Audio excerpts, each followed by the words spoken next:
মদ খাব পাৰিব পুণ্য হ'ব নেকি এইটো ক'ত লিখা আছে যে অনাটনীয়ে মদ খাব পাৰিব মুছলমানে খাব নোৱাৰিব ক'ত আছে সেইটো এটা ছয়তান জাকিৰ নায়ক ভুল এইটো মহা ছয়তান ভুল নহয় ই ছয়তানৰ ইয়ে হয় মাষ্টৰটো হেডমাষ্টৰ সংবাদ মাধ্যমত কৈছোঁ গুৱাহাটীত আহি পেলাই 1 কোটি দিম আহক কোনোবাই দুৰ্গা পূজা প্ৰমাণ কৰক যে দুৰ্গা পূজা পাপ হয় মূৰ্তি পূজা শিৰ্ক পূজা কয় শিৰ্ক বুলি কয় ভুল কথা এইটো ভুল মই দেখিছোঁ দুৰ্গা পূজা পালন কৰিলে কোনো বাধা নাই দুৰ্গা পূজা কোৰাণ শ্বৰীফত লিখা আছে নামাজ ৰোজা কোৰাণ শ্বৰীফত নাই মানে নামাজ আৰু ৰোজা শব্দটো নাই নামাজ পঢ়িব নালাগে নামাজ আৰু ৰোজা শব্দটো নাই আপুনি বুজা নাই কেলে এতিয়া এই মুছলমান লোকসকলে ইমান দিনে ধৰ্ম পালন কৰি আহিছে একো নাই আজি আপুনি ঘপককৈ ওলাই আহি আজি ইছলাম ধৰ্মক লৈ ইমান কথা কৈছে এতিয়া মুছলমান সমাজে কোনটো মানিব আপোনাৰ কথা মানিব সেইসকল মোল্লাৰ কথাই মানি চলিব মইসকলে কোৰাণ শ্বৰীফ আপোনাৰ নুবুজাকৈ এনেই বুজাই দিলে এনেই বুজাই দিছে মই এইটো ক'ম আৰু মানুহ ওলোটাক সেইটোৱে মানি চলিল আৰু মানুহে ইমান বছৰৰ পৰাই কথাটো নাভাবিলেও কেতিয়াও কাৰো প্ৰয়োজনো নহ'ল দুৰ্গা পূজাৰ বজাৰত লোকে যায় কিন্তু মণ্ডপলৈ নাযায় মানুহ দুৰ্গা পূজাত গৈ সেৱা কৰিব পাৰিব নাচ গান কৰিব পাৰিব ইছলাম ধৰ্ম মানে হৈছে শান্তি এই শান্তিৰ ধৰ্মত আপোনালোকে মৌলানা মৌলবী মুফতি আজহাৰী আজি পবিত্ৰ কোৰাণ শ্বৰীফ লৈ ইমান তৰ্ক বিতৰ্ক কিয় মোৰ সৈতে মুস্তাফা কামাল আজহাৰী আছে শেহতীয়াকৈ আপোনালোকে গম পাইছে সংবাদ মাধ্যমত দেখিছে কেনেকুৱা ধৰণৰ পৰিস্থিতি হৈছে অসমৰ ইছলাম ধৰ্মক লৈ অসমত মুস্তাফা কামাল আজহাৰীৰ মোৰ প্ৰথম প্ৰশ্ন যে ইছলাম ধৰ্ম মানে হৈছে শান্তি এই শান্তিৰ ধৰ্মত আপোনালোকে মৌলানা মৌলবী মুফতি আজহাৰী আজি পবিত্ৰ কোৰাণ শ্বৰীফ লৈ ইমান তৰ্ক বিতৰ্ক কিয় তৰ্ক বিতৰ্ক এইটো কাৰণে যিসকল অসমত আছে মোল্লাসকল তেওঁলোকে ভুল কথা ৰাইজক শিকাই দিছে এতিয়া মোৰ দায়িত্ব হয় সঁচা কথাটো ক'বলৈ মই ক'ব লাগিব মই সঁচা কথা কৈছোঁ তো বিতৰ্ক হৈছে এতিয়া ইমান দিনে ইছলাম ধৰ্ম যেনেকৈ অসমৰ বা ভাৰতবৰ্ষৰ ইছলাম ধৰ্মৰ লোকসকলে যেনেকৈ মানি আহিছে নামাজ ৰোজা কোৰাণ শ্বৰীফ কিন্তু আপুনি আজি শেহতীয়াকৈ আপুনি ওলোটা কিছুমান কথা কৈছে দেখিছে পৰিস্থিতি আপুনি সঁচা নে সেইসকল মানুহ সঁচা চাওক মই তেওঁলোকৰ গোটেইখিনি বস্তুক বেয়া বুলিতো কোৱা নাই যিবোৰ নীতি নিয়ম কৰি আহিছে কৰক মই কেইটামান নতুন বস্তুৰ কথা কৈছোঁ সেইখিনি তেওঁলোক ভুল যেনে দুৰ্গা পূজা হিন্দুৰ মুছলমান মহিলাই লগাব পাৰিবনে নোৱাৰিব বন্দে মাতৰম ক'ব পাৰিবনে নোৱাৰিব ভাৰত মাতা কি জয় ক'ব পাৰিবনে নোৱাৰিব ইত্যাদি যিবোৰ কথা এইখিনি কথাত মই অসমৰ গোটেই মোল্লাবিলাকক ভুল বুলি কৈছোঁ কিন্তু তেওঁলোকে যে মাদ্ৰাছা পঢ়াইছে আলিফ বে তে ছে পঢ়াই আছে কাৰোবাক উজু শিকাইছে গুচু লিখাইছে মইতো এইটো বাধা দিয়া নাই সেইটো তেওঁলোকৰ কাম কৰি থাকক সেইটো মাদ্ৰাছা লেভেলৰ বস্তু হয় তেতিয়া শিকাই থাকক মই উচ্চ শিক্ষা লৈ আহিছোঁ ন এতিয়া মই এটা কোৰাণৰ আজিৰ অসমৰ প্ৰেক্ষাপটত মইতো চাব লাগিব কি চলি আছে কেনেকৈ শান্তি সম্প্ৰীতি আহিব কেনেকৈ মৰম চেনেহ বাঢ়িব কেনেকৈ আমি এক হ'ম এইটো মই ভাবিব লাগিব গতিকে মই সেইটো আলোচনা কৰি ভাবিছোঁ গৱেষণা কৰিছোঁ কোৰাণ অধ্যয়ন কৰিছোঁ মই দেখিছোঁ দুৰ্গা পূজা পালন কৰিলে কোনো বাধা নাই দুৰ্গা পূজা কোৰাণ শ্বৰীফত লিখা আছে কোৰাণ শ্বৰীফত দুৰ্গা পূজা পালন কৰিবৰ কাৰণে মানে এলাউড আছে বস্তুটো মানে নিষেধাজ্ঞা নাই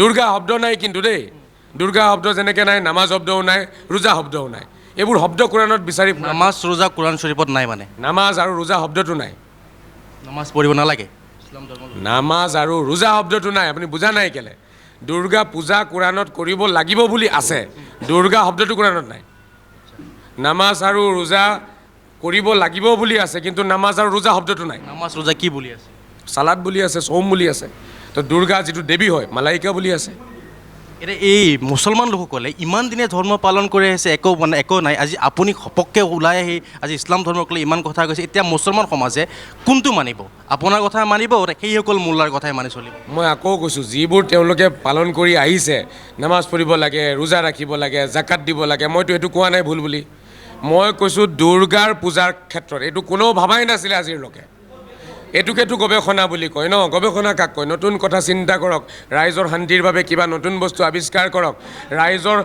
ৰাইজৰ জীৱন সহজ কৰিবলৈ এইটো নতুন মেচিন আৱিষ্কাৰ কৰে বৈজ্ঞানিকসকলে মূৰ্তি পূজা শিৰ্ক পূজা কয় শিৰ্ক বুলি কয় ভুল কথা যদি মূৰ্তি পূজা শিৰিক হয় তেতিয়াহ'লে ভাৰতবৰ্ষৰ যিমান আছে সনাতনী 100 কোটিৰ ওপৰত তেওঁলোকে চব নৰকত যাব মোল্লাই এইটো কেনেকুৱা ধৰণৰ কথা কৈ দিলে অকল মোল্লা কেইটা স্বৰ্গলৈ যাব বাকী যিমান সনাতনী আছে চব নৰকত যাব চিৰিক পাপ কৰি আছে মূৰ্তি পূজা কৰি এইটো ভুল কথা হয় মানে মোল্লাসকলে কোৰাণ শ্বৰীফ আপোনাৰ নুবুজাকৈ এনেই বুজাই দিছে মই এইটো ক'ম আৰু মানুহ ওলোটাক সেইটোৱে মানি চলিল আৰু মানুহে ইমান বছৰৰ পৰাই কথাটো নাভাবিলেও কেতিয়াও কাৰো প্ৰয়োজনো নহ'ল দুৰ্গা পূজাৰ বজাৰত লোকে যায় কিন্তু মণ্ডপলৈ নাযায় মানে মানুহ দুৰ্গা পূজাত গৈ সেৱা কৰিব পাৰিব নাচ গান কৰিব পাৰিব, যিসব কৰিব পাৰিব। নাচ গান যদি ভদ্ৰ নাচ গান হয়, যিটো সনাতনৰ মণ্ডপত একচেপ্টেবল হয়, সেইটো কৰিব পাৰিব। অভদ্ৰ নাচ গানটো ক'তো কৰিব নোৱাৰে, এইটো মণ্ডপতো নোৱাৰে, মছজিদতো নোৱাৰে, ক'তো নোৱাৰে।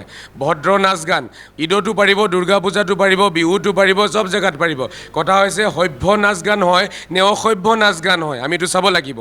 ঠিক আছে, এতিয়া মদ খাই পেলাই উদ্ভণ্ডালি কৰিবলৈ যদি যায়, ঈদতো কৰিব নোৱাৰে, ৰোজাটো কৰিব নোৱাৰে, দুৰ্গা পূজাটো কৰিব নোৱাৰে মদ খাই পেলাই। ঠিক আছে, আৰু মদ নোখোৱাকৈ যদি এনেই এটা ফূৰ্তি কৰে, মা দুৰ্গাৰ কাৰণে যদি ফূৰ্তি কৰে, হজৰত মহম্মদৰ কাৰণে যদি ফূৰ্তি কৰে, ঈদত যদি ফূৰ্তি কৰে, ল'ৰাই ছোৱালীয়ে ছেপাৰেটলি যদি কামখিনি কৰে, কোনো কথা নাই, কোনো প্ৰব্লেম নাই। আপুনি কোৰাণ শ্বৰীফৰ ইমান ধুনীয়াকৈ আপুনি ব্যাখ্যা দিছে, তাৰপিছতো আপোনাৰ প্ৰাণৰ ওপৰত ভাবুকি কিয়? কাৰণ মোল্লাবিলাকে যে ইমান বছৰে ভুল কথা বুজালে, এতিয়া যদি মোৰটো সঁচা হৈ যায়, এই ৰাইজে মোল্লাক নিপিটিব জানো যে তহঁতি ইমান দিনৰ পৰা আমাক কেলৈ ভুল কথাটো ক'লি? আমিতো সৰুৰে পৰা এইটো শুনা নাছিলোঁ, আজি শুনিছোঁ, আজি তহঁতৰ কথাটো ওলাই পৰিলে। মোল্লাসকলৰ সন্মানটো নষ্ট হৈ যাব, তেওঁলোকৰ বেপাৰ বন্ধ হৈ যাব, তেওঁলোকৰ কোনো বিজনেছ নাই, খাবলৈ ৰাইজক লৈ চলি আছে। এতিয়া ৰাইজেতো তেওঁলোকক তেতিয়া চান্দা নিদিব, ৰাইজৰ বিশ্বাসটো উঠি যাব মোল্লাসকলৰ পৰা। এতিয়া সেই বিজনেছটো বচাবলৈ কাৰণে ৰাইজৰ ৰোষত যাতে নপৰে, তাৰ বাবে তেওঁলোকে মোকে ভুল সজাব চেষ্টা কৰি আছে আৰু মোক মাৰি পেলাব চেষ্টা কৰি আছে। বহুতে কয় ইছলাম ধৰ্মত ধৰ্মগুৰু, সত্য ধৰ্ম কেতিয়াও ইছলাম ধৰ্মক লৈ আলোচনা নকৰে, তৰ্ক বিতৰ্কও নকৰে। কিন্তু আজি দেখিছোঁ ইছলাম ধৰ্মক লৈ পবিত্ৰ কোৰাণ শ্বৰীফ লৈ, ইছলাম ধৰ্মৰ মূল গ্ৰন্থ কোৰাণ শ্বৰীফক লৈ তৰ্ক বিতৰ্ক হাহাকাৰময় পৰিৱেশ থাকে। নহয়, এইটো ক'তো নাই যে ধৰ্মই আলোচনা নকৰে, সমালোচনা নকৰে, এইটো ক'তো নাই। আত্ম সমালোচনা সদায় কৰিব লাগিব। আজি যিটো হৈছে এইটো আত্ম সমালোচনা হৈ আছে, কোৰাণৰ আত্ম সমালোচনা বুলি কওঁ। ইয়াতে আমি গীতাক ব্লেম দিয়া নাই, আমি কোনো অন্য ধৰ্মীয় বাইবেলৰ কথা আলোচনা কৰা নাই, মই কোৰাণৰ কথা আত্ম সমালোচনা কৰি আছোঁ। আৰু আত্ম সমালোচনা কৰিব লাগিব, জিনু আনফুসাকুম কাবলা আন তুজানু। ঠিক আছে, এনেকৈ আপোনাৰ বহু কথাই আছে। আত্ম সমালোচনা নকৰালৈকেতো আপুনি আগবাঢ়িব নোৱাৰিব। কোৰাণৰ ভুল ব্যাখ্যা তেওঁলোকে কৰিছে, এইটো দেখুৱাইতো দিব লাগিব। এতিয়া যদি আপুনি ভাবিছে যে আপোনাৰ মতে কোৰাণ শ্বৰীফ আপুনি কোৱাখিনি সত্য, তেতিয়াহ'লে এই বস্তুবোৰ আলোচনা বা কথাৰ মাধ্যমেৰে মানুহ কিয় বুজোৱা নাযায়, তৰ্ক বিতৰ্ক কিয় হৈ আছে? এতিয়া মোল্লাসকলে প্ৰথমতে একচেপ্ট কৰা নাই। ৰাইজক বুজাব কোনে? মোল্লাসকল। ৰাইজৰ প্ৰতিনিধি কোন হয়? মোল্লা হয়। আগতে মোল্লাসকলে বুজিব লাগিব, পিছত ৰাইজক বুজাব পাৰিম আমি, হয় নহয়? কিন্তু আজিৰ তাৰিখত দেখা গৈ আছে যে মোল্লাসকলে নিজেই বুজা নাই। গতিকে মই প্ৰথমতে মোল্লাসকলক বুজিবলৈ আহ্বান জনাইছোঁ। এতিয়া মোল্লাসকলে প্ৰথমতেই তেওঁলোকে এই কথাটো জনাই দিছে, মই বোলে ভুল, মই বোলে ভণ্ড। তাৰমানে মোল্লাসকলে এইটো ক্লিয়াৰ কৰি দিলে, ডিচিশ্যন লৈ ল'লে মোৰ কথা ভুল। যদি মোৰ কথা ভুল বুলি মোল্লাই ডিচিশ্যন লৈছে, তো মোল্লাক মই প্ৰত্যাহ্বান জনাবই লাগিব। 1 কোটি 2 কোটি এইবোৰ কিয় ধৰ্মক লৈ? নহয়, লাগিব। তেতিয়া তেহেঁতৰ মুখা খুলিবলৈ কাৰণে, এটা বস্তুক শক্তিশালী কৰিবলৈ কাৰণে, এটা মন্তব্য গ্ৰহণযোগ্য কৰিবলৈ কাৰণে আপুনি এনেকুৱা মন্তব্য কৰিব লাগিব যে ভুল প্ৰমাণ কৰিব পাৰিলে 1 কোটি দিম। এইটো তেতিয়া গ্ৰহণযোগ্য হ'ব, কথাটো শক্তিশালী হ'ব ন? সেইটো কাৰণে কৈছোঁ। মই যে সত্য এই কথাটো প্ৰমাণ কৰিবলৈ কাৰণে কৈছোঁ, নহ'লে মোৰ কথাৰ ৱেইট নাথাকিব ন? মোৰ কথাৰ ৱেইট আছে। এতিয়া 1 কোটি দিম বুলি অসমৰ সংবাদ মাধ্যমত কৈছোঁ, গুৱাহাটীত আহি পেলাই 1 কোটি দিম। আহক কোনোবাই দুৰ্গা পূজা প্ৰমাণ কৰক যে দুৰ্গা পূজা পাপ হয়, দুৰ্গা পূজা কৰাৰ কাৰণে চবৰে পাপ হৈছে, এইটো প্ৰমাণ কৰক, মই 1 কোটি দিম। যদি পাপ হোৱা নাই সনাতনীসকলৰ, আমাৰ কেলৈ পাপ হ'ব? এতিয়া পাপ পুণ্যৰো হিন্দু মুছলমান হৈ গ'ল নেকি? এইটো বোলে হিন্দু পাপ, এইটো বোলে মুছলমান পাপ, এইটো বোলে হিন্দু পুণ্য, এইটো বোলে মুছলমান পুণ্য। এতিয়াতো এইটো বুজা গৈ আছে যে সনাতনীসকলৰ কাৰণে পাপ নহয়, আমাৰ কাৰণে পাপ হ'ব। মানে পাপকো ভাগ কৰি দিব নেকি? এতিয়া ধৰ্ম ভাগ কৰিলে, সাজ পোছাক ভাগ কৰিলে, মন্দিৰ মছজিদ ভাগ কৰিলে, এতিয়া পাপ পুণ্যও ভাগ কৰি দিব নেকি আপোনালোকে? পাপ পুণ্য কেতিয়াও ভাগ নহয়। যিটো পাপ চবৰে কাৰণে পাপ, মই কৰিলেও পাপ, আপুনি কৰিলেও পাপ। যিটো পুণ্য চবৰে কাৰণে পুণ্য, সনাতনী কৰিলেও পুণ্য, মুছলমানে কৰিলেও পুণ্য। এনেকুৱা কোনো নিয়ম ক'তো নাই যে সনাতনীসকলৰ কাৰণেতো এইটো বস্তু পুণ্য হ'ব, মুছলমানৰ কাৰণে পাপ। মানে মদ খাব পাৰিব, পুণ্য হ'ব নেকি? মদটো কোনেও খাব নোৱাৰে, সনাতনীও খাব নোৱাৰে, মুছলমানেও খাব নোৱাৰে, খ্ৰীষ্টানেও খাব নোৱাৰে। চুৰি কোনেও কৰিব নোৱাৰে, সনাতনীও কৰিব নোৱাৰে, মুছলমানেও নোৱাৰে, খ্ৰীষ্টানেও নোৱাৰে। পাপ চবৰে কাৰণে পাপ। এইটো ক'ত লিখা আছে যে সনাতনীয়ে মদ খাব পাৰিব, মুছলমানে খাব নোৱাৰিব? ক'ত আছে এইটো? আল্লাহে যেতিয়া কৈছে কোৰাণত মদ নাখাবা, চবকে কৈছিলে। আল্লাহে যেতিয়া কোৰাণত কৈছে চুৰি নকৰিবা, চবকে কৈছে। এইটো অকল মুছলমানক কৈছে নেকি? নে সনাতনীসকলক কৈছে তহঁতি যিমান মন যায় চুৰি কৰি থাক, মুছলমানে চুৰি নকৰিবি? এইটো আছে নেকি? যদি এইটো নাই, আল্লাহৰ প্ৰতিটো আদেশ কাৰ কাৰণে হয়? চবৰে কাৰণে হয়। সনাতনীৰ কাৰণেও হয়, মুছলমানৰ কাৰণেও হয়, খ্ৰীষ্টানৰ কাৰণেও হয়। গতিকে দুৰ্গা পূজা যদি কোৰাণত আছে, দেৱ দেৱীৰ পূজা যদি আছে, দেৱ দেৱীৰ পূজা সনাতনীৰ কাৰণেও হ'ব, মুছলমানৰ কাৰণেও হ'ব, খ্ৰীষ্টানৰ কাৰণেও হ'ব। এইটো এনেকুৱা হ'ব নোৱাৰে যে অকল সনাতনীয়ে দেৱ দেৱীৰ পূজা কৰিব পাৰিব, আমি নোৱাৰোঁ। যিটো মোল্লাসকলে এটা ডাঙৰ মানে ঢোকা দিব বিচাৰিছে জনসাধাৰণৰ চকুত, তেওঁ ৰাইজক বুজাব বিচাৰিছে সনাতনীয়ে কৰক, আমি কেলৈ কৰিম? তেওঁলোকৰ কাৰণে পুণ্য, আমাৰ কাৰণে পাপ। আৰে এইটো কেনেকুৱা ধৰণৰ লেকচাৰ মাৰিলে? মানে আপোনাৰ মতে অত বছৰৰ পৰা ইমান দিনৰ পৰা ইছলাম ধৰ্মৰ লোকসকলে ভুল পথেৰে পৰিচালিত হৈ ৰাইজ ভুল পথত আছিলে আৰু ৰাইজক ভুল পথত লৈ গৈছে মোল্লাই। সেইকাৰণে ব্লেমটো মই মোল্লাক দি আছোঁ। এলিগেশ্যনছ মোল্লাৰ ওপৰত আছে, ৰাইজৰ ওপৰত নাই। ৰাইজে নাজানে কথাবোৰ। কেনেকুৱা ধৰণৰ মূল্য? যিবোৰ মোল্লাই আজি কথাবোৰ কৈ আছে, দুৰ্গা পূজাত নাযাব, চিৰিক পাপ হ'ব, অমুক তমুক গোটেইবোৰ, জাকিৰ নায়কৰ পৰা ষ্টাৰ্ট কৰি গোটেইবোৰ, সেইটো এটা ছয়তান। জাকিৰ নায়ক ভুল, এইটো মহা ছয়তান।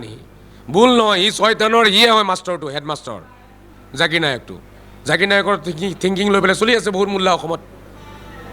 গতিকে এইবোৰ কথা যোনে প্ৰচাৰ কৰিছে সেইসকল